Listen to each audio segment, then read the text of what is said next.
Hello folks, and welcome to my first Blender 2.5 tutorial. I will be showing you how to create an energy shield effect that will automatically orient itself to anything you tell it to. Be that a laser or asteroid or whatever. In order to begin, we must have something to shield. So let's create a monkey head. And I'm going to place it over here. And what do I want that? And then I'm going to create a sphere that will become our shield. Next, I'm going to scale down our default cube, and then I'm going to elongate it so that it comes in contact with the energy shield. This will be our laser object. Next thing that we have to do is to select the energy shield, go to texture, or material I should say, and create a new material, which I will name energy shield. Scroll down, select diffuse, choose whichever color you wish. In this case I'm going to go with Federation blue. Select shadeless from our shading tab, enable transparency, and change the alpha to 0. Now our object should be invisible. In order to prevent it from casting shadows if we have any ray traced lights in our scene, uncheck traceable. Okay, so it should be visible now, but that's not good enough. We have to go to textures, and for every object that we want interacting with our shield, we need to create a new texture, and each texture we need to tell it which object to interact with. Naturally, if you have several objects at once in a scene that are going to be interacting with a shield, it would make sense to name each of them so that you can keep track easily. In this case, I'm going to give the texture the same name I've just given to our laser beam object. Scroll down, and under type, choose point density. And then under the point density tab, choose laser, or whatever you've named it.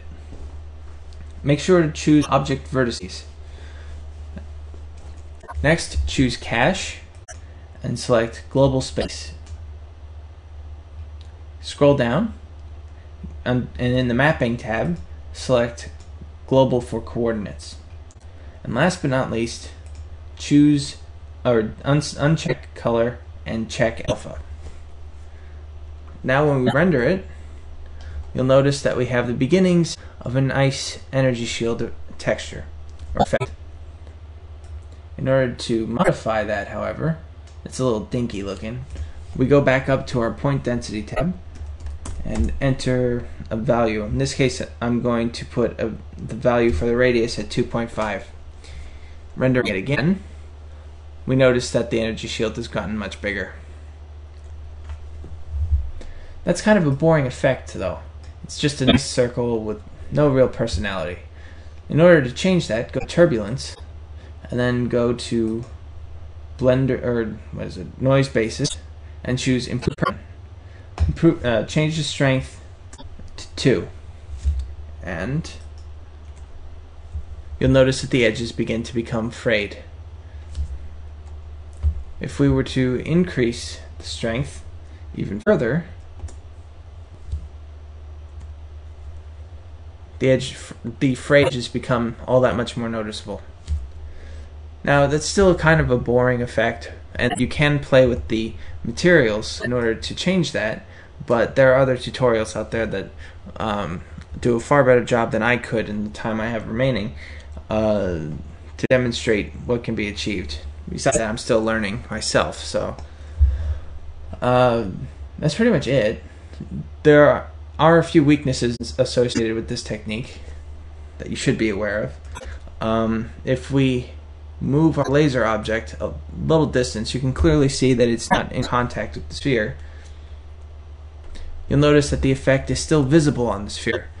What Blender does is it looks at our value that we've entered here for radius, and then uses that to determine the distance from these vertices that the effect will travel. A consequence of that is that well, what I've just shown you. You don't need to have the object be in contact with the energy shield in order to begin to initiate the effect. I don't know how to get around that, to be honest with you. But if you do it like I do here, then a way to get around that would be to simply scale up the laser weapon very quickly over the course of a single frame, so Blender does not have a chance to render the effect before contact is made.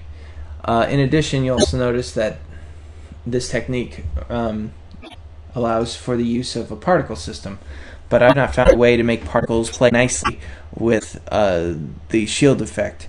If somebody out there figures out how, please let me know. I'm very interested to find out.